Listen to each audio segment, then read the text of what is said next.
And we are live. Boo! Probably got me in mid-adjusting my camera. Let everybody in the waiting room. Yeah, there we go. Hello? Is anybody out there? It's like Charlie's here. Want to stay? Let's see what do we got here. We got Oh boy, this guy is one nebula short of a galaxy. You tell him. You tell him. When I get those, I realize just how much music is in the background. You know, I don't remember any music when he was talking, but okay. Yeah, I got a lot of software that helps with that. I think it would actually work pretty good with Prodigy because they do it in stereo, and that's the key. When you've got dialogue, you need to get rid of the thing that's different. Yep. Although I noticed in the in a couple of shots that if you have the character speaking and then they do the reverse shot of like they're on, over somebody's shoulder, they actually switch the audio a little bit left or right. Crazy.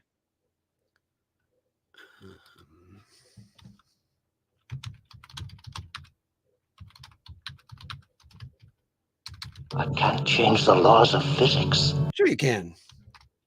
It doesn't mean the physics is going to obey, but you can. Why? Yeah, why not? All the flat earthers do. Don't. Let's see what else we got here. Okay. I'll put that in there. Let's try this one here. Okay. Yes.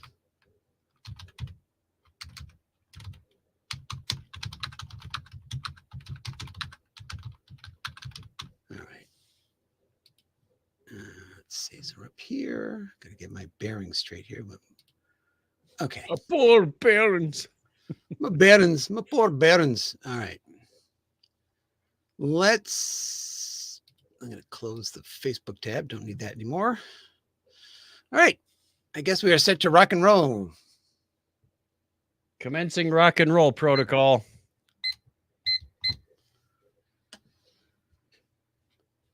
And this is The Topic is Trek, episode 167 for Friday, September 27th, 2024. Coming up in this episode, no longer on newsstands, Klingon bird of prey, it's life, but not as we know it, and all that and more right now on The Topic is Trek. Every Bribble thing.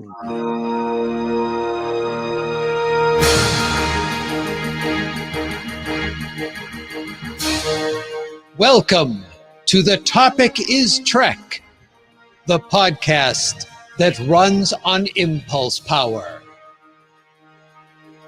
Join us for a journey where no show has gone before. If it has to do with Star Trek, there's a good chance we'll talk about it sooner or later, because on this show, the topic is Trek. Engage already. And I made it back to the chair before the intro was over. How about that? Well, hello, everyone. Welcome to another thrill-packed edition of The Topic is Trek. I'm Clinton, one of your co-hosts. And in order to be a co-host, I have to have at least one co-host, and that's how many I have this week, because Mr. Craig Stepp is experiencing some turbulence in space this week. So he is going to be dealing with that in engineering. But we'll try to work out a hip new catchphrase anyway. And to help me with that, beaming in is Mr. Chuck Tomasi. percussive maintenance. It's very topical. I think it'll work when Lower Deck starts up again. I'm not sure it's gonna. We'll come up with something else. Yeah, I think Craig is in the middle of an ion storm or something. Yeah, certainly a storm. Nature just has a way of not cooperating when we're trying to do a show. Just like Paramount and CBS, they release news the day we record. Exactly. Bad What- timing. Bad timing. Yes. Well, we are going to be talking about, once again, 3 episodes of Prodigy, episodes 12, 13, and 14. We're going to have a little bit of news, and then we'll let you be on your way. How about that? That sounds good to you? Sounds good to Sounds us good too. to me. All right, we're going to start on our main mission part 1 with an appropriate sound effect. Ooh, let's see. Oh. Choices. I don't know if this is. That might be part 2. Yeah, we're not quite there yet. All right. Stop. This one might. Oh, wait. The warp drive malfunctioning. That's always appropriate. That's more appropriate for I this. don't care what you're doing. That's always appropriate. All right. So, Chuck, why don't you start us off with a little bit of the details, the nuts and Absolutely. bolts, if you will, of the first episode. Yes, this is season 2, episode 12, Last Flight of the Protostar, part 2. If you missed part 1, go back to last week's show or 2 weeks ago. No, it was last week. Wow, Last we're week? cranking through them. We are. Whoosh! This is written by Alex Hansen and Aaron J. Welke, directed by Song Shin. Here's the plot synopsis. Janeway seeks guidance from Dr. Beverly Crusher about Wesley Crusher's involvement in their mission. While Beverly assures Janeway of Wesley's intentions, the Admiral remains skeptical. Meanwhile, on Yesida, the Protostar crew prepares to execute Adrik's plan to restart the warp core. They have the antimatter that Adrik collected, but now they need matter for the reaction. They'll use deuterium gas that can be gathered from a storm on the other side of the planet's high-density vapor ocean. The Protostar must sail across the top of the vapor clouds to reach the storm. Protostar encounters some obstacles while trying to slide down the beach into the vapor ocean, but eventually does set sail. Shortly thereafter, there is a close call when the ship nearly collides with some mountaintops. Dal's inexperience operating a rudder was the problem. Yeah, he said art port and he goes starboard. Just slight problem there. So he's reassigned to rope coil duty. Ooh. I remember doing that as a young lad. The incident upsets Dal. He confesses to Chakotay that he glimpsed at his own future and saw that he may never become a captain. Chakotay offers him guidance, reminding him that finding purpose lies in serving where he is needed most. Reaching the storm, the ship's solar sail is ripped away and its rudder becomes jammed. The crew works together to manually free and straighten the fin, and when Chakotay is knocked overboard, Dal does not hesitate to jump off the ship to rescue the captain. Once the ram scoops have collected, I think it was the Bussard collectors. Well, he said he's going to collect it with the ram scoops. Oh. So I think they must be part of the Bussard collectors, the Bussards. We haven't studied our technical manuals. No, let's break that out right now. All I remember from Ram Scoop is when we ran into Tosk. Ram Scoop. When they've collected enough deuterium, the Protostar successfully restarts its engines and returns to space. There, they face a new challenge. Voyager is some 3,000 light years away from the ship's protodrive and is no longer operational. Despite the setbacks, Dal remains optimistic and confident in their ability to somehow create a new Protostar. All righty. So a lot going on in this episode. And this is just half an episode. Well, it's just half a story, if you will. The other half of the story. And now you know the rest of the story. Right. And we still, in this one, we talked last time about having some quiet moments, yet they still managed to get in some quiet moments here or there. Yeah. In this episode as well. So hats off on that because, man, it is busy. Right off the bat, talking about, Beverly is in this for a few minutes, and I'm not sure if anything really is gleaned from that. I don't think so. She basically says he's a good boy, He should spend more time with his mother. Yeah, I mean, it was nice to, nice to have that little bit. But yeah, I think she's probably hoping. They gave a couple of mentions. So we did get some context about timeline and whatnot. That's true.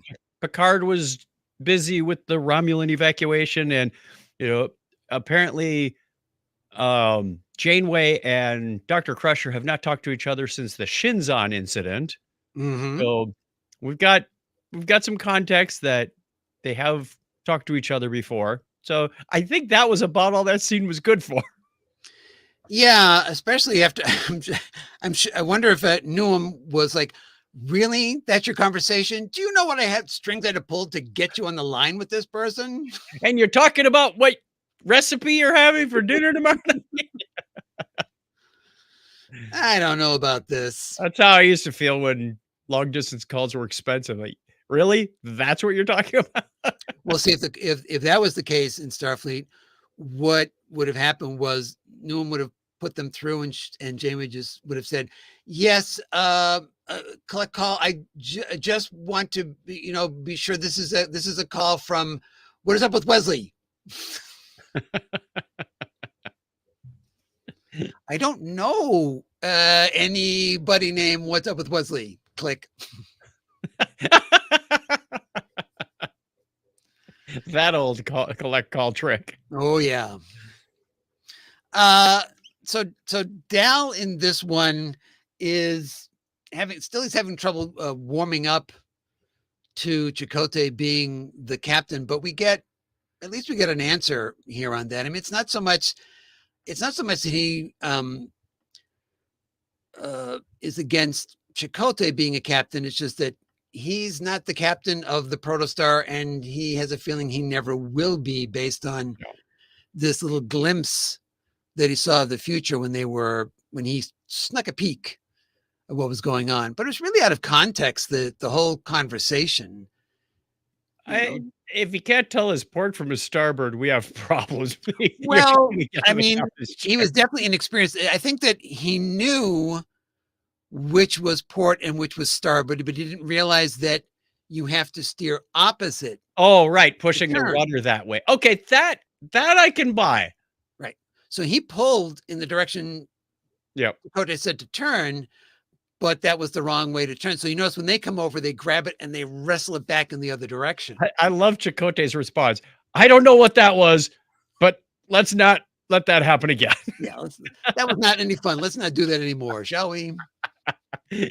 Handle it like he could have easily flown off the handle. He's been stressed out for the last 10 years, and he wasn't exactly warm and welcoming when they showed up. So I think he's made a fine turnabout. Well, not only that, but you get the impression they were not on that ocean for very long, and this came up. It's like, really? I'm on this rock for 10 years, and in 5 minutes you just about crashed the whole thing.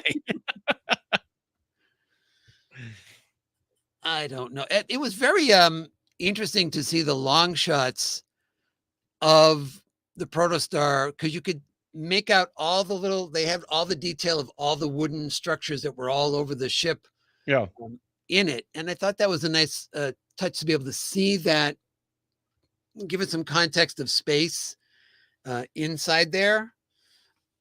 But I did wonder that once they got into space, did they have to go out and take all that stuff back off again? Because it's not there anymore. Probably ripped off as soon as they went to warp. No, that's true. Although, speaking about getting ripped off of stuff, but when they go out in the storm and they have to get the rudder back up again, they're not wearing mag boots. They're not wearing anything, and the power's out on the ship. So there's no magnetic hull plating or anything like that.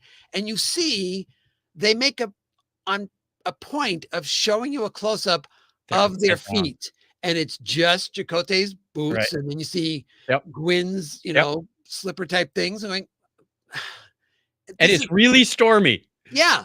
And if I'm not mistaken, they're still upside down. They are. So they're not on the top, which is now the bottom, right? Or they would have fallen off. So a couple of gotchas in there that me, I have to have my nitpicks. The rudder, the stick was in charge of the rudder, but he says take the jib twice, which the jib is the sail. They're not steering the sail; they're steering the rudders. And he assigned he assigned the sail to, I think, to Zero and to Dal, Gwen. and then I think Gwen took it or something. It was like, okay. The other one was they're upside down, and he says, we need to free the rudder. So they have to go topside, which would have been bottom side. How did they get to the top? Oh, I hadn't even thought about that. Well, you could, I think you might Is safely there a make port the on both assumption- sides? Well, I mean, there might be just some sort of access port of some kind on the bottom of the Okay. ship. Yeah, it would. I mean, you couldn't go out the loading bay area because that again would be in the wrong direction. But I could see there just being some kind of maintenance. Jeffrey's tube leads to some kind of All right. maintenance area. Just wanted to get your thoughts on that one. The other one was, they Chakotay says early on in the show, it looks like someone hasn't studied their Archimedes. Give me a lever and a place to stand and I'll move the earth, which is close enough. Later, they say, give me a lever and I'll move the earth. It's like, whoa, you forgot about a place to stand. Well, I That was mean, a famous quote. I mean, I think at that point, Gwen is just going with the concept, not the quote. Give me a lever and I'll bat something. I forgot what you said earlier, but it made sense. And give me a lever. Yeah. So they free the rudder. In the process, Chakotay gets knocked overboard. Dal makes no hesitation to grab a line and jump in. Right. Which is supposed to be, that's supposed to be character growth. It's kind of the same thing Yeah. as it reminded me very much, perhaps on purpose, of when Kirk jumps off of that, the rig in Star Trek 2009 to go after Sulu. Yep. Sulu goes off and he just goes running right after him. I liked that scene. However, when they're under water, under They're in the vapor. under the vapor, and they see the eels coming, Yes. Dal hitches a ride. Why didn't the eels just eat them? Because they were trying to eat them earlier in the series. So, well, they were being chased by the eels. Certainly, I actually don't know if we know whether or not they were going to eat them or whether they were just some other form of life is there and it doesn't like it. I don't, because Or they could be like the salmon, and when they're ready to spawn, they just don't eat anymore. yeah, and because I'm thinking that they didn't, although he made it to that cave, they didn't eat Adric, they didn't eat Dal, so we've never seen them Okay, eat so they may not be anybody. carnivorous to our type of meat. Right. All right. Phew. Dodged that one bullet. Um, We're explaining our way out of a cartoon. yeah, and I did like that we had some growth from Dal here. Although I've got to say that these 3 episodes has left me scratching my head about, is there something we're missing about Majel?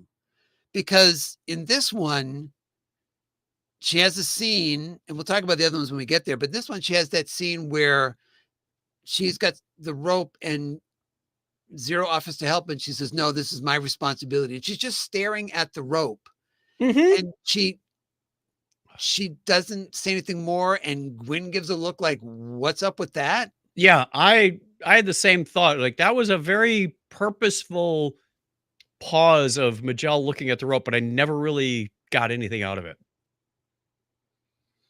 Yeah, I like I said, I think when we get to the 3rd episode, then I'm gonna say, okay, what the heck is going on here? But we'll wait till we get there. And I did like the storm. The one thing I said, well, what else are you gonna do? They're in the maelstrom, but you have that classic. We've talked about this before, the Enterprise trope, in this case, is a protostar, where it disappears into something and then shoots. out of Right. it.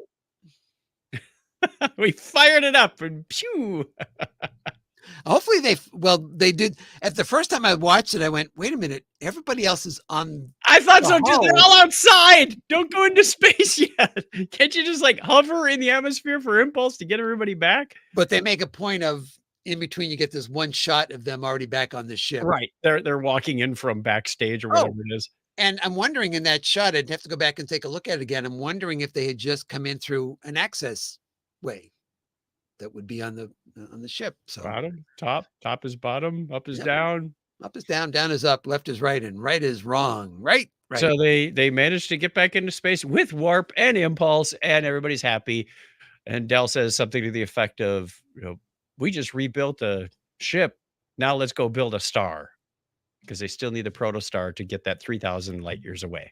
Right. I mean, I can just, if they had shading on Chakotay's face, I could just see 3,000 light years and watch him go, oh God, not again. Oh, 70,000. Well, still. Yeah. He'd give another one of those. I've been through something like this before. Yeah. And it wasn't good. Believe me, it wasn't good at all. As the Kazons go rolling along. All right. Do you have any additional thoughts on this episode? No, I thought you had mentioned already that quiet moment between Chakotay and Dal was well done as a moment of character building. I have to keep reminding myself this is targeted for children, but there are many things that are not, that are kind of pretty high level stuff, or these callbacks to the Shinzon incident. Your average 9-year-old isn't going to know what that means, but yeah, thanks. But see, it's there for them in the future if they decide to go back and they'll go, and all the glorious technobabble. If we reroute this through the impulse deflector engine. Oh, I wrote one in verbatim that would come on later. I figured you would. Let's see if anybody can read that one. All right. We need a what are we rating this on? Well, we've got rudders, levers. Okay. Okay, 1 to 10 levers. I'll go first. I like this episode. I liked its lead in from the first part as well, and I thought that the story played well. I mean, again, if we get Dr. Aaron back on, I have questions about sailing across a vapor ocean. Now, I thought about that too. And there are gases of different density. I think the Mythbusters have done this. They had a fish tank full of hexafluorochloridine or whatever it was, and they made like aluminum foil boat and sailed it on. They let it settle on the gas, so it looked like it was floating in midair because this was an invisible gas. So I'm going to say plausible on that. Okay, because Janeway says as long as they have forward momentum, they'll be there. And because you think about, Chakotay fell off and Dal jumped off, but their momentum was down.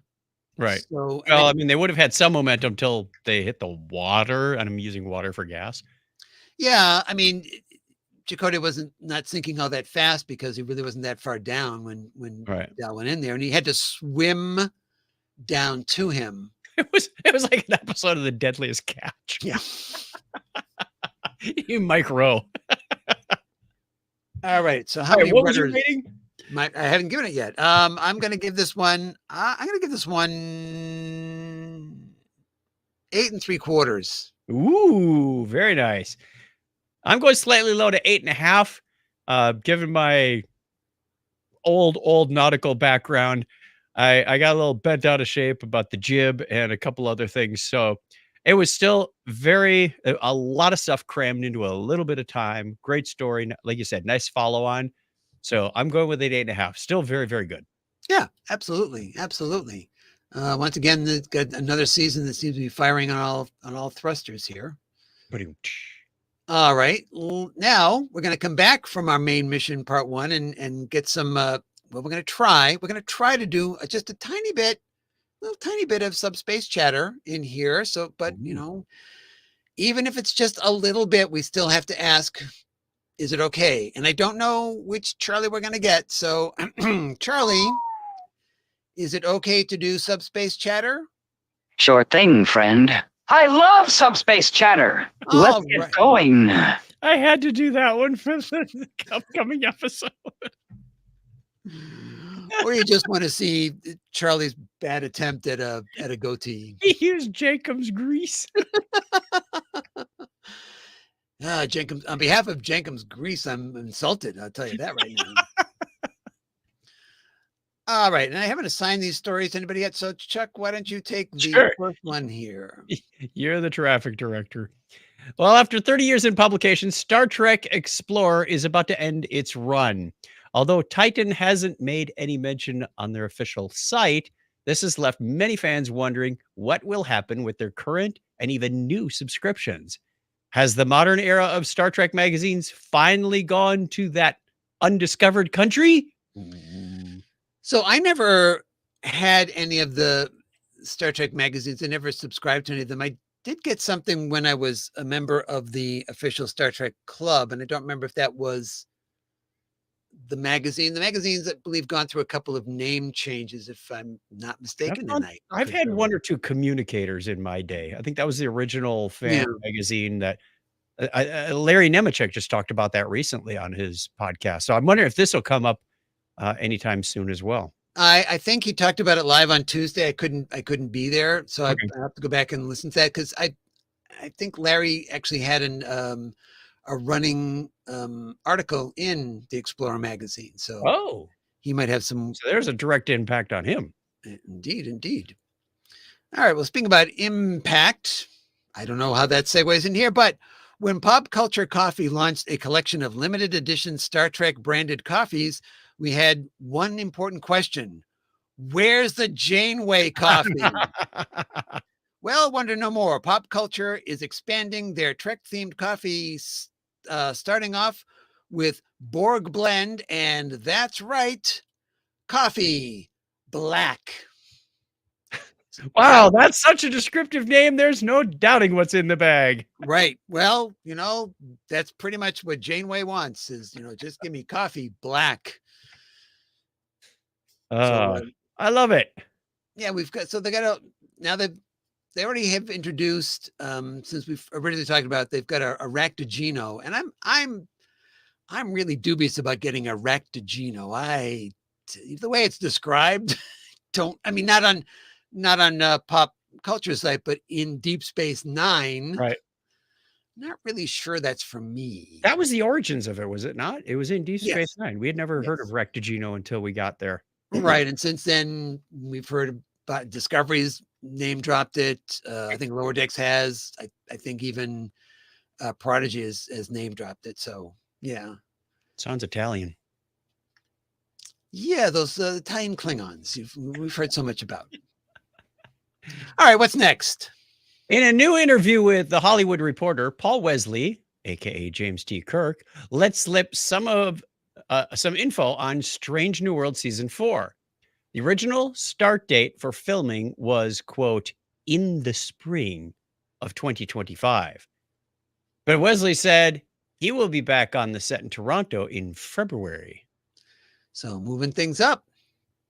Well, Maybe he shows up early to go. I got to find my spot. Yeah, I was going to say, Get a parking spot. It's busy in that parking lot. You don't get here early, you don't get a spot. So I'm wondering if somebody actually looked at the schedule and went, wow, we're going these big, huge gaps between series now. Maybe we need to, the script's ready, close to ready. Okay, let's start doing some scheduling now and get this thing rolling. Yeah. Because they're now we're down to Strange New Worlds after Lower Decks is done, and that's it. That's it. Oh my gosh, that's it. We went from 4 to 1. Yeah, and we still have I checked again today. As far as I can tell, we still have no word on Prodigy season 3. Right. Let me see if I can call that up quickly. I had it's a tweet from Aaron Wolke. Where is it? Let's see if I can find that here. This is entertaining stuff, isn't it? Well, you're looking for that. I had my retirement party this past weekend, and one of our friends from the Star Trek cruise, Rhea, was over here, and I said, "Hey, Rhea, I wrote a new Star Trek song," and I wrote her I played my parody of "I'm In for Nothing Good," song about Red Shirt. She recorded that and sent it off to the actor who plays Locke. Well, no, I'm sorry. I played that one, and I also played Would You Like to Be Among the Stars? Yeah, and the first verse is about the Breen. That's why. That makes more sense. Yeah, that makes more sense. So Aaron wrote, this was 3 days ago, according to the latest Netflix data report, 1.3 million people watched Star Trek Prodigy Season 1 between January and June 2024. It was the most watched Star Trek show on Netflix worldwide by a factor of 4. Not bad for a series that's been out for 2 years. Nice. So fingers still crossed on this, but we will just have to we're at the mercy of at the powers that be at Netflix right now. All right. Fingers crossed, write your congressman, all that good stuff. Last story this time around. Star Trek Universe will be back at New York Comic-Con as part of Paramount Plus's lineup. The con runs from October 17th through 20th at the Javits Convention Center in Manhattan. The panel will feature the cast and producers of Lower Decks, as well as the cast and producers of Star Trek Section 31, the first TV movie in the franchise's history. I'm a little surprised that there's not going to be anybody there from Starfleet Academy. I mean, I know they just started filming and you probably wouldn't have any footage to show, but you would think you could get somebody down there just to keep the hype train going. Well, and they often get actors, out in the world before they make their appearance. I mean, look at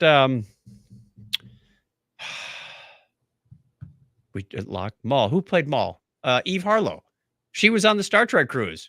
We didn't know who she was or what she was doing, but we loved her. And she couldn't say either. So right, but she wore the wig. She did pretty much the whole time, except when she was snorkeling. Why? I don't know. That's what confused me. We were sitting in the theater, and so she was in the audience about 4 or 5 rows in front of us and off to our right. And there was music going, and she's just jamming to beat the band, and the hair's flying all over the place. She was looked like she was having the most fun out of the whole audience. Looking over, going, "Who is that strange woman?"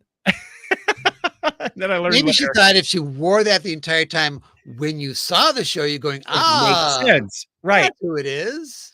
All right, and we don't have any new Star Trek news out of Vulcan, Alberta, Canada. But well, the news that I was able to find was another one of these, an unfortunate incident.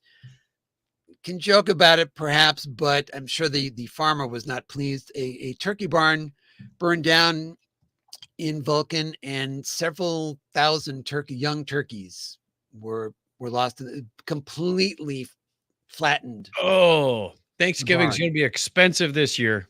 Yeah. So. Oh, wait, it's not Thanksgiving in Canada, so unless they export their birds.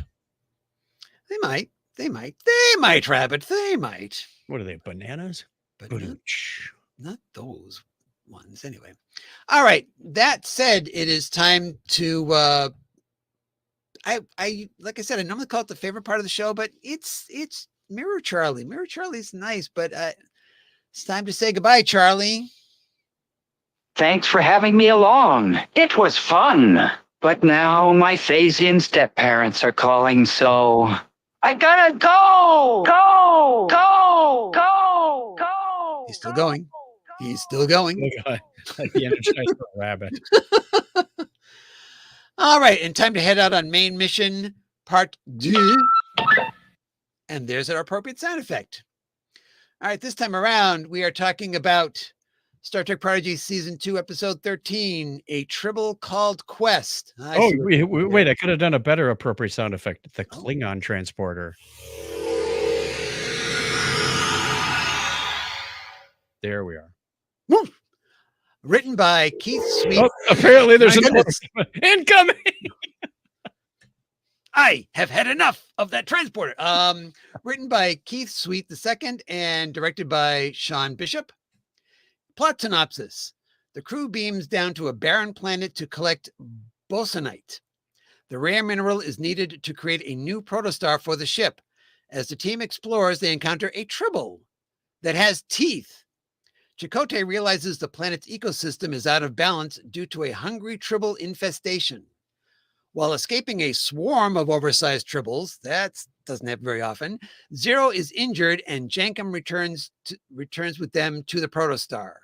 As Zero had feared, their humanoid body does not respond to treatment. Jankum helps Zero work on an alternate solution to the problem. Back on the planet, the team finds Dr. Kruvang. Kruvang, thank you. A Klingon geneticist who was sent by Chancellor Martok. The doctor was charged with finding a way to defeat the Tribbles, but his serum to slow their reproduction backfired. He is without honor. Rock spots an error in the serum. She works with the Klingon throughout the night to refine the formula. However, Rock accidentally sneezes. Well, Rock doesn't actually sneeze on it, but the cloth touches the culture sample. Right. The contaminated culture produces a hybrid tribble with a puppy-like face and 6 short legs. Dr. Kruvang calls it an abomination. Rock sees it as living proof that she has made a mistake. It's being really harsh, I think. Yeah. Dal names the creature a bribble, and I was trying to confirm this with Aaron on Blue Sky, but I didn't hear back from him. I'm guessing they don't say it, but I'm assuming bribble is Brickar and Tribble combination. And because where else would you get bribble from? Where's that coming? Right. Nowhere. Using serum treated quattrotriticale, which somebody just happened to have, I guess, the Tribbles are lured out of the Bosonite cave. Gwyn and Dal set up transporter enhancers. However, the Tribbles quickly devour the grain and return to the caves. While hologram Janeway is able to beam the Bosonite directly into the protocore, the Tribbles knock over the enhancers, trapping Gwyn and Dal. Soon the entire group is surrounded. Clumsy Tribbles. Suddenly, Bribble calls out, warning the other Tribbles to back off. Dr. Kruvang kneels down to chant a Klingon victory song. The retrovirus takes hold. Dr. Kruvang is able to return to Kronos. Jankum is able to create the needed protostar from the Bosonite, and Chakotay orders the crew to set a course for home. There we go. A tribble called, not a tribe called Quest. It's a tribble called Quest. Okay, explain the title to me. Why you just said a tribe called It's a Quest. band. It's a band. Ah, okay. Had That's to be there. the part I was missing. Had to be there for that one, I guess. All right. Got any initial thoughts on this one?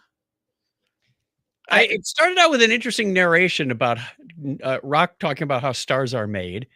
Yes, I as think soon as I heard Dr. Bosonite, Aaron's hand in that. You know. I felt Aaron's hand in a lot of stuff in this one.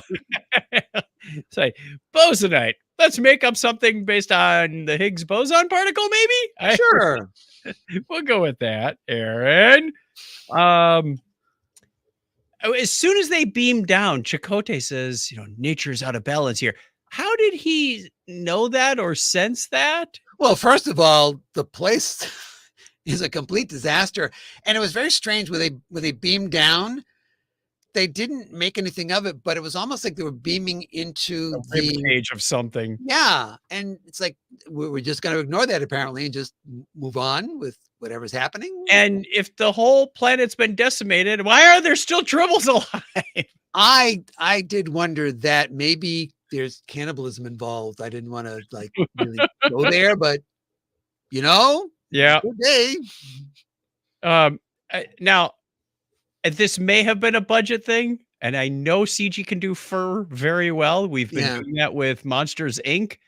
If you look at Sully's fur and how it moves, yet these Tribbles look more like Kazon Tribbles. Their fur was just sticking up in every direction. Yeah, I think hair day. I think it is a because hair takes a long time to render, and I think that it probably was a budget consideration. Yeah. They very limited with what they have that's very fine like that. I mean, Dal's, the tail at the back of his head, I think is about as elaborate as they get with that type of thing. So, We also have the scientific name for Tribbles. Yes. Oh, Um, it's Tribulestes ventricosus. which is the name that Edward has. The Did same he name. really? Did they? Yeah. Oh, this was not made up for this episode. Nope, nope. Good on them for having a call back to Edward. But he was an idiot, so whatever.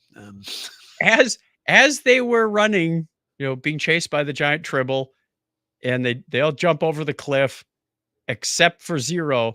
When Zero gets hit, you could hear the crunch of the bones. Yep. I picked that up the second time and went, "That's nasty." Well, That's as gruesome as this show has gotten. yeah, and when they're about to beam back to the ship, it cracks again. Oh, maybe that's to underscore the fact that Zero's not going to be able to heal. Yeah. And this is not going to go well. It's not going to last long. I suppose. Speaking of CG work, I do like that bird of prey. That was beautifully put together when they were showing that flying or even sitting on the ground or the close-ups where they're sitting on it. That was a well done bird of prey. And they had some coloring on it. The different plates were different Yep. colors to give it some more texture, which I thought was a nice touch. I believe when I was looking for some information on Memory Alpha, that I could be wrong about the number, but I believe that is something like the 63rd time we've seen a Klingon bird of prey in Trek. So that concept that you had to, come up with for Star Trek 3 certainly paid off, in dividends over the years. Yep. They were talking about Rock's creds, saying, I know Chakotay was exclaiming, he said, Smart, but how smart? She's smart, but how smart? And Dal says, she rebuilt the warp core and then rebuilt Janeway from scratch in 10 minutes. Correct me if I'm wrong, but weren't they all moving in different time speeds in that? Well, I was episode? thinking about that as well, that 10 minutes for who? yeah, because she was there for an undisclosed amount of time, which Yeah, it was like 10 weeks for her or something. Like, yeah, that might have been a bit of an exaggeration. unless they're just thinking about, after all the studying and stuff was done, just kind of the amount of time. I don't know. Makes it sound better. It looks get better on the resume. Yeah. Go with that. I didn't notice Gwyn kind of like rolling her eyes at it, going, "Really? You're going to say 10 minutes?" But I know what Bribble stands for. It's a combination of Tribble and Booger.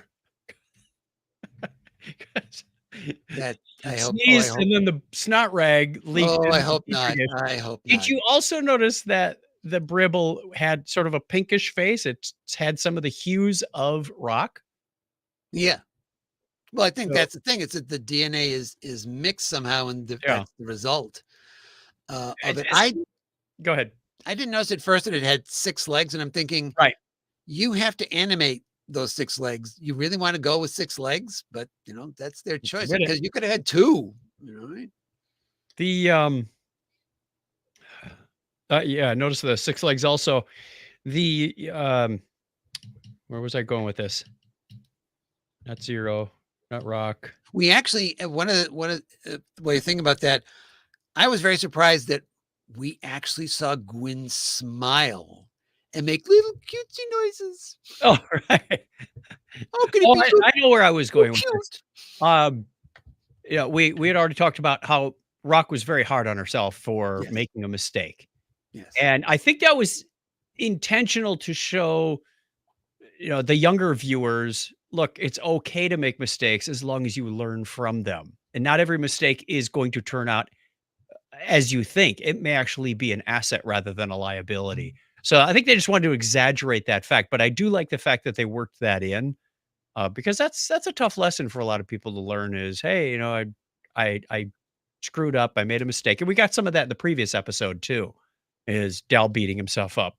But then like, yeah, you never know. You never know. Don't be too hard on yourself. Right. And they even like put a little coda on that by having, Jankum put all the elements together and it doesn't work at first. And everybody's like, ah. And I think the voiceover then saying like, because things don't work the first time, you shouldn't give up, and then it Yep. starts up to reinforce that message again. I agree with you. It just seemed like it was like really like a 180 from what she would normally do. It just Yeah, was really a bit much, but it was a bit extreme.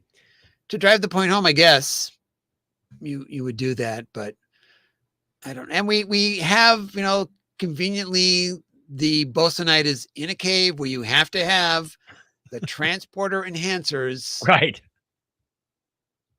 and if they're not perfectly aligned, they don't work. I do like the fact that they light up, and these are probably ones we've seen in other live iterations of Star Trek. It just reminded me an awful lot of when Burnham is trying to place those beacons on board the Klingon ship when they're trying to map the Klingon ship, and they like light up like crazy, and you try to like hide these things and activated shot. Put a styrofoam cup over them or something. Gosh. Yeah, I first recall seeing those in Time Zero when they were going back to the the Mark Twain days, and the aliens were in the cave sucking out souls. It's always caves. It's always caves. Why is everything have to be in a cave? All right, should we give it a rating? Yes, let's go. What are we rating this one on? Well, logically, you would think it would be Bribbles. We could Too easy. Bosunite. Bosunite. Okay. All right, so you go first. Are we measuring this Bosunite in kilograms? We've gone for the big chunk. We want to see how much of the 1/10 of the Chunks of Bosunite. That's our measurement today. All right, I am giving this one. I'm gonna be consistent again. 8.5 chunks of Bosunite. I thought this was well done. I love the animation. The thing with Rock, as we said, was a bit over the top, and there were a few like questions, as always, like why are there so many tribbles if the planet's been decimated? And we certainly didn't want to bring up the topic of cannibalism in a children's show. No, So that's just my theory. I don't. That's yeah. my theory. I give it an 8.5. I enjoyed this one. This is proven to be a strong season. I liked it. I was reminded though of one other quibble that I had with it, which is going to bring it down a bit. When the rest of the team goes in to try to rescue Dal and Gwyn, they're firing phasers, and the Klingon is firing his disruptor. And Dal says, "I think you're going to need more than the stun setting to get their attention." Right. And he says that wasn't so they can't be destroyed by phaser fire suddenly now. Well, I also thought it interesting the way he said that. It's not like, hey, maybe you should switch it to kill, because again, this is a child show, and it's like they worked around it by saying that's not the stun, or that wasn't the stun setting, rather than saying it's set to kill. Right. But I just was like, okay, that's a little much to have them impervious to phaser fire set to kill. Yeah, they're just as a genetic modification, that was a bit much. I mean, right. okay, I don't think that even Rock could take direct phaser fire, so I don't think not digging that. So I'm gonna give it an 8. All right. Still, We got a still comment good. here from Jared. Says he's tuning in from tropical storm force winds down in the Florida. Stay safe, my friend. Stay safe. Indeed. All right. Well, we are moving on to our final episode to talk about this time around. How about you? Oh, you get to read the piece of technobabble, Chuck. So, oh, yay. Fill us in. Okay. This is season 2, episode 14, Cracked Mirror, which is not a different show on Netflix. That's Black Mirror. Yes. And we don't get 13 years of bad luck for watching this episode either. Written by Dr. Aaron McNamara and directed by Rulin Lee. The proto-drive works at maximum efficiency, and the protostar quickly reaches Voyager's location. A clean-shaven Chakotay seems a bit nervous about beaming over to meet Admiral Janeway. Yeah, he took off all his beard. Am I trying too hard? Once on Voyager, the crew finds Admiral Jellicoe is captaining the ship. He says that Janeway Tysus and Gnome died in the Infinity while trying to rescue Chakotay. When the crew explains that they stole the Infinity, the EMH doctor wonders if the crew has crossed into an alternate reality. The team uses 2 turbo lifts to get to sickbay. Zero and Rock find themselves in Voyager, crewed by Enterpriseians and commanded by Captain Tuvix, whom I don't think we really see, but We don't see him. that was an interesting twist. Meanwhile, Chakotay and the other cadets encounter Okana rummaging through the trash sickbay. He informs them that in this particular universe, the living construct weapon successfully decimated Starfleet. Gwyn suspects that the proto-warp punched a hole through the fabric of the universe, and the team needs to get to the bridge. There, they can use the deflector dish to create a broad spectrum warp field with an inverse tachyon pulse to seal the rift and untangle the crossed realities. There you go. That was nice. I don't know what you're saying, but I like the way you said it. To avoid traveling up 8 decks, Okana transports them. Majel goes, it should work. Should? Good. Majel goes missing during transport, and Chakotay and the others find themselves facing the mirror universe versions of Janeway and Chakotay and are thrown into the brig. Not much later, Murph overpowers Mirror Chakotay, one of my favorite scenes of all time. Chakotay Prime masquerades as his evil counterpart to escort the cadets towards the bridge, and Mirror Janeway appears as she realizes that she has been deceived, and the team runs, because that's what they all seem to do, is yell run. Trapped in Cetacean Ops, Jankum trips a water breach alarm, placing a force field between them and the mirror crew. Even the whales are evil. It had a scar on its eye. I know it's That was just so sad. Like, what was that, a boat strike? They race for the bridge. Even the deflector dish is fully before the deflector dish is fully recalibrated, the loom arrive. Chakotay convinces Mirror Janeway that she must complete their plan in order to drive back the loom and return to their universe. The entire team materializes on the transporter pad of the Prime Universe Voyager, where they're again greeted by the EMH doctor. Admiral Janeway enters and is both stunned and delighted to see her old friend. So, a lot going on there. I think we could tell by the title before when we were watching the episode. I cracked Mirror. If Mirror's in the title, Right.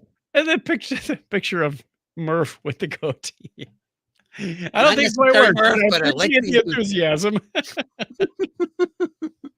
oh, so in this episode, all right. So in this episode, Majel, when they're transporting, when Okana transports them all, she doesn't go, and Jankum says, she didn't transport. Not like something went horribly wrong and she's like beamed into a bulkhead or something. Right. But it was so odd that she was just not there. And then you have the talk about the first episode when she's, looking at the rope going, I'm supposed to be, this is my job. And then in the middle, I don't know if this connects the two, because in the middle episode, she's talking about how she doesn't really understand how she's supposed to be fitting into this plan. And, Wesley said it's an important part. You're very important to this mission. You have to stick together. And she says, I just have no clue. And it just seems like until she's got her thing to do, sometimes they don't know what to do with Majel. So it's like, this time we're just not going to have her transport.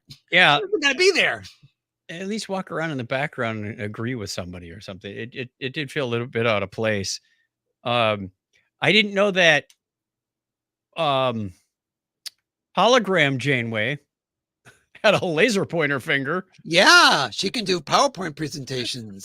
and fool cats and bribbles. that was unexpected. So they beam aboard. Obviously, they're on the wrong Enterprise because the doctor. Now, listen. This whole episode is about time paradoxes, time problems, timelines. Yeah. If someone said, "Hey, that's not the way we remember it," wouldn't you immediately think, uh-oh, they're from another timeline, not a shared psychosis? Well, I don't know. I think you try to go with, I mean, a doctor would try to go with whatever the more plausible explanation is. And even though, believe me, as you know, there are many instances of, going into different universes. As a doctor, you'd want to think first, is there a medical issue? That's because he then says, well, if it's not that, then Let's suppose for a moment what you say is true. Well, that's not a big leap of faith in this season. but this doctor may not have gone through some of that stuff, right? Because we don't know. True. what the Okay. history of Okay. this doctor- Yeah, you're right. We were in a different universe and they may not have seen what's been happening to our characters. All right. All right. Give me with that. Yeah, I thought it was interesting in a case of, okay, so in both cases they're beaming. Well, all right, at the end when they're beaming onto the ship, they were supposed to be beaming on from the protostar, but when they're in the other timeline, that's not the mirror universe, but the other timeline, the doctor is there beaming them in from that protostar, I guess. I'm not. I guess it's the same thing going on between. So I wasn't really sure, and like, why would necessarily the captain need to come down because somebody's beaming on board? So, but a lot of questions we will never know the answers to as far as what the setup was to what was happening in that transporter room. Are you at peace with this is how Jellicoe sounds now, or we? Yes, Okay. I'm okay with that now. Okay. All The right. and as I get older, my voice changes too. So yeah, it's becoming clear. Why did they split up on the turbo lift other than a plot device? Well, it was a There was plot device, plenty but of room. I don't know because Rock. Let's see, Rock was he was not she. I'm sorry, she was not on there. So I think that to fit Rock and Zero in there might have been just too much. So rather than have one person go by Zero themselves. takes up about as much space as a piece of paper. Right, but I figure rather than have Rock just go by themselves, Zero says, "Well, I'll go. Just got to take the next elevator, essentially." That one seemed a little like, okay, that was forced in my But opinion. we'd already seen, I believe, on Prodigy that they actually have, I'll call them reasonable turbo lift shafts. But, I think we'd already seen that in the show when we saw something going across one while one was going down. So it was still good to see a good old non-roller coaster turbo shaft. If I ever make it to the mirror universe, I am going to invest in hair gel. Because apparently everybody slicks their hair back. You That's gotta the thing you do. prove you're evil, somehow. I mean, I'm already halfway there. I've got the He's got the got goatee. the goatee going. Yep, I'm you and Murph. sick of that.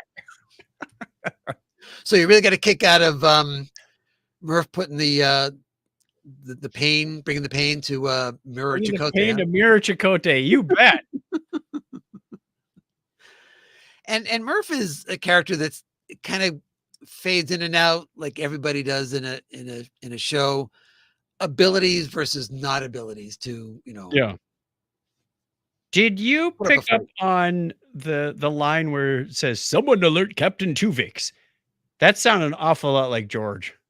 I don't think it was George, but remember that the Enterprisians used those voices. I believe that the first ones they encounter on the planet, somebody was doing a George type voice because those are what they have listened to. That's what they think. They do the stilted talking and they try to talk like the characters. I think the narrator of the story, when they're doing the entire thing about the landing of the shuttle, was doing it very much like Shatner.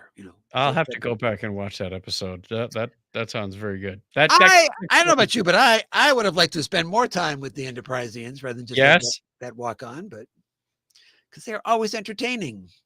and another callback. They're starting to rank right up there with Lower Decks on the back references. Chakotay saying, "I've been through something like this before." Mhm. You think? What would have been even funnier is if they did that in the first season of TNG. That's one way out, writers. There you go. And I like how they have him say that line, and he's got a reflection behind him, and he turns around and looks Ooh. in the reflection. Oh, I missed that subtlety. Very nice. Very nice. What did you think about the literal interpretation of the crack in the In universe? space, yeah, where it was like right through the ship. Yeah. I thought it was intriguing because we've seen rips in space. We've seen holes in space. So why not have a crack in space? Sure. Reminded me of one of the seasons of Doctor Who had a crack in space that everyone was seeing. Oh, like the whole season of, was it Bad Wolf, or they had the whole crack in the wall and the crack in space, and Right. that same crack pattern was showing Yep. up. So that All kind over of the kind of place. reminded me a little bit of that. But I Okay. did like how, because it's a visual representation of the fact that it goes vertically up the ship and ties in with the every deck we go to, Sure. is Yep. potentially another universe. Well, and they hint in on that as soon as they get on board. Gwen feels faint. They went up the turbo lift. Gwen feels faint. So as they're going through these, they haven't explained it yet. It's like, oh, wait a minute. Yeah, the number on her arm badge is changing. Like, so we're now in universe 3. We were in 8. What number do we have to get back to? Yeah. Yeah, I think that's why we have her go through that just before they get to Voyager. Yeah. So that probably is when they go into the universe where Jellicoe is the She's captain of feeling the the ship. effects of this. Yeah. Although it's very bizarre because you don't have the physical crack showing up at that point. So they're not seeing that. And I don't know. Seems appropriate time for this. See? Right there. Crackpot talk. Although, hold on a second. The crack was through Prodigy, right? Was it? Well, Murph. No, maybe maybe the crack. Okay, the crack was Voyager. Murph makes noises and draws their attention to it, but I think he was just seeing out the window that part of the crack that was going by that window. Okay. Because I remember, but we see the crack from inside, but we're just seeing it as a very close up. And here come the loom. Nom, nom, nom, nom, nom, nom, nom. Again, sometimes they move fast, sometimes they move slow. Well, Yeah. yeah, I mean, Gwen said that she was going to, modify the deflectors to try to slow them down, not stop them, but just slow them down. So I guess we're having a little bit of trouble getting through. I did like, You modified the shields to slow them down. yeah, I did like how they showed the shot where they're trying to worm their way, to quote a phrase, through the actual crack. They're kind of getting stuck and pulling themselves through the crack there, which I thought was a lot of fun. And we get to see that, phaser strips are eternal. You've got them in the mirror universe as well. So that's nice to know. Don't think this makes us friends. Yeah. No, this doesn't mean we're friends. Mirror universe. It's the gift that keeps on giving. What I thought was interesting, though, is that Chakotay talks about the mirror universe. Voyager didn't do mirror universe, right? Voyager did not, but I'm sure since he's been back, he's been reading up on it. Right. And he may have known about it even before he left. Because that's what I'm thinking of, is that, well, oddly enough, you're the only Star Trek series in that whole run that didn't do mirror universe, but you've done it now. So there you go. Hey! All right. Time to give a rating to this, but boy, what are we going to use for this one? I mean, Mirror is too obvious. Loom is it's kind of boring. Not the loom. Oh, Tuvix's. Captain Tuvix's.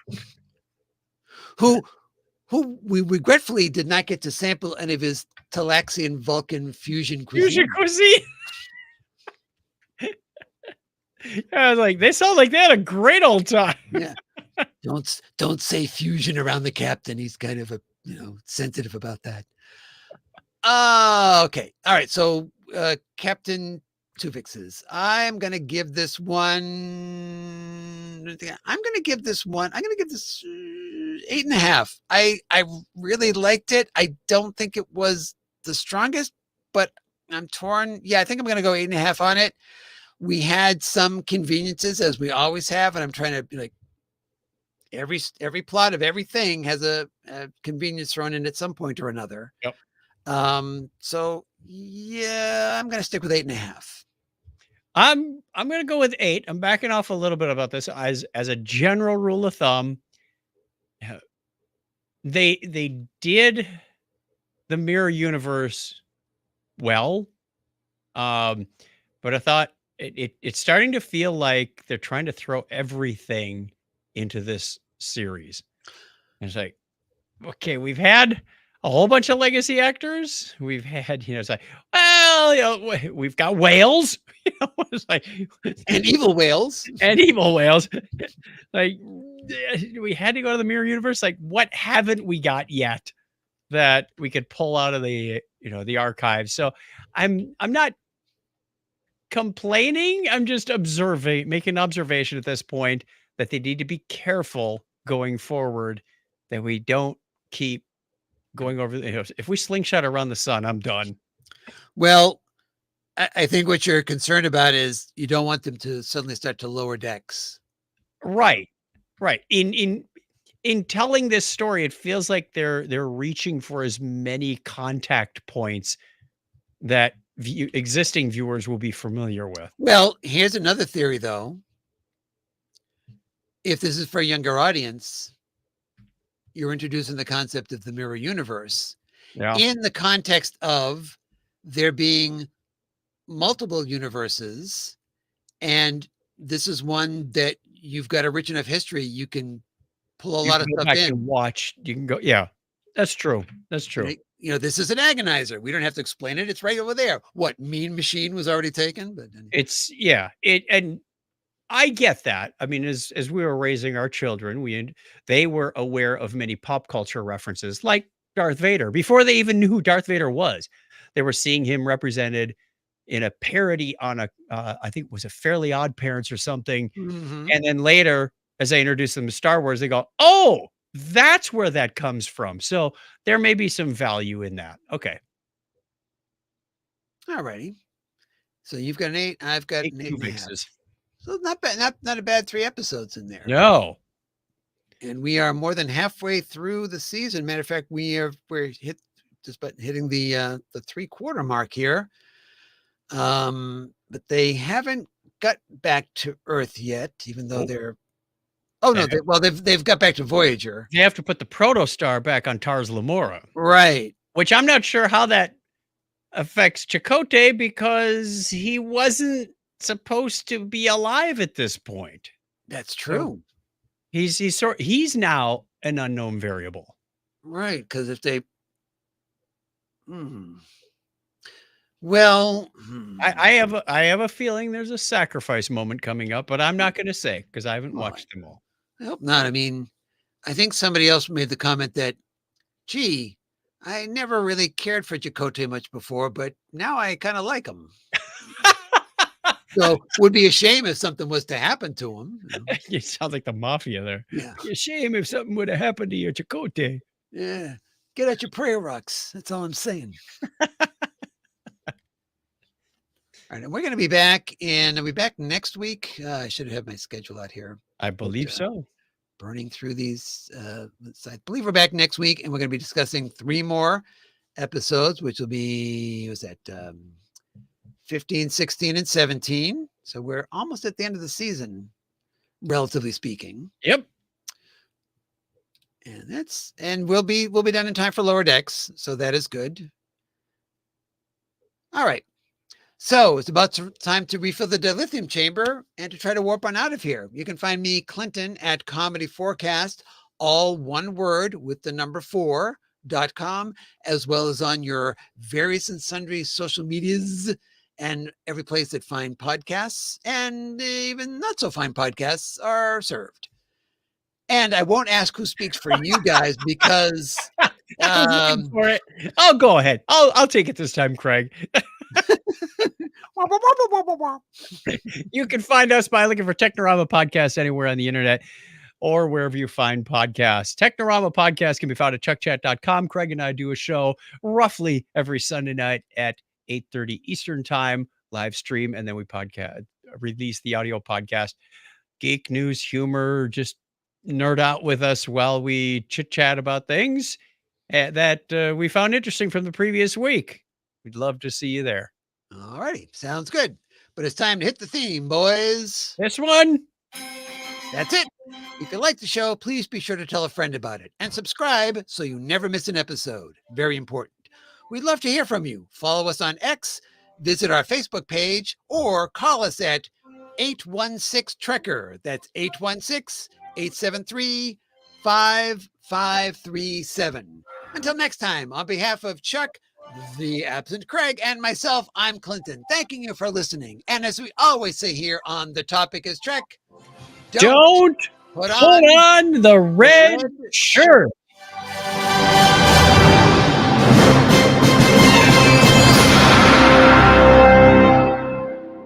Does anybody want to check on Craig to see if he put the red shirt on?